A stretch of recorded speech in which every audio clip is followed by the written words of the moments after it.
It's going? Yeah. Oh, okay. This is Sydney. Sydney is going to teach us how to blow a bubble. Step 1. Insert gum. Be sure to chew.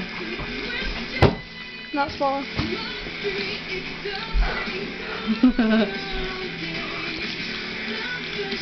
Once you're sure it's chewed enough, come step 3. Observe. Get it close. Okay.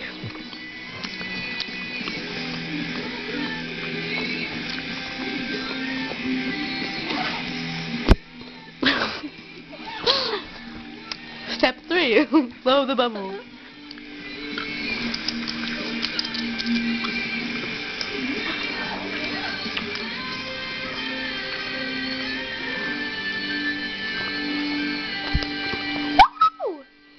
That, ladies and gentlemen, is how you blow a bubble.